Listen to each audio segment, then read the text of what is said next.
Former sports doctor Larry Nassar will spend the rest of his life in prison for repeatedly sexually molesting young gymnasts. A Michigan judge today ordered him to serve as long as 175 years behind bars. The sentence followed a dramatic week-long hearing. We'll have a full report right after the news summary. In the day's other news, President Trump said he is looking forward to being interviewed by special counsel Robert Mueller's team in the Russia probe. He told reporters, quote, "I would do it under oath." Mueller is investigating connections between Russia and the Trump campaign. In Libya, the death toll rose to 33 today after 2 car bombings in the eastern city of Benghazi overnight. As day broke, eyewitnesses told of medics aiding victims of the first blast when a second bomb detonated. They tried to get people away and were yelling, "Get away!" because usually when one bomb goes off, another follows. But people wanted to stand and watch, and that is when the second Mercedes car bomb exploded. No group claimed responsibility, but Islamic State remnants remain a threat in Libya. ISIS militants in Afghanistan stormed an office of Save the Children today, killing 4 people and wounding 26. The attack happened in Jalalabad, the capital of Nangarhar province in eastern Afghanistan. Plumes of smoke rose after a suicide bomber blew himself up at the entrance. That triggered a shootout that lasted nearly 10 hours.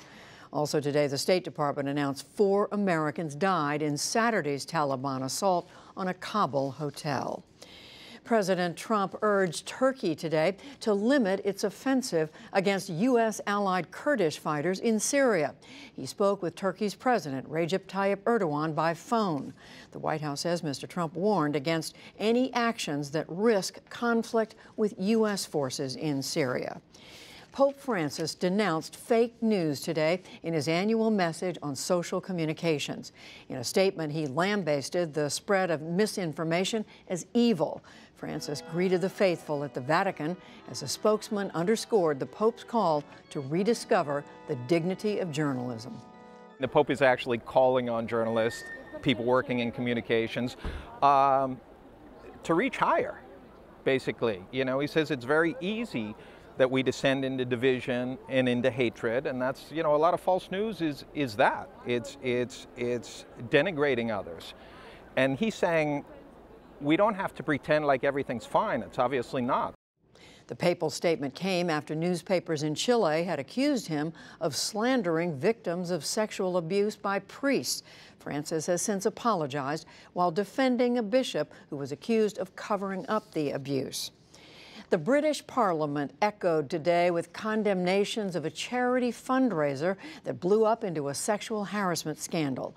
The Financial Times reported the scantily dressed hostesses were groped, harassed, and propositioned at the men-only gala last week.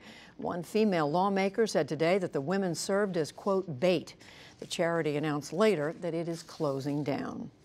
Voters in Oregon have approved new taxes on hospitals, insurers, and managed care companies to pay for an expansion of Medicaid. The measures won approval in a Tuesday referendum. The state greatly expanded its Medicaid rolls to 1 million people under President Obama's Affordable Care Act. The U.S. Senate today confirmed Alex Azar to be the Secretary of Health and Human Services. He is a former drug industry executive who held senior roles at HHS under President George W. Bush. Azar succeeds Tom Price, who resigned last fall over his use of expensive charter flights. And on Wall Street, the Dow Jones Industrial Average gained 41 points to close at 26,252. The Nasdaq fell 45 points, and the S&P 500 slipped 1 point.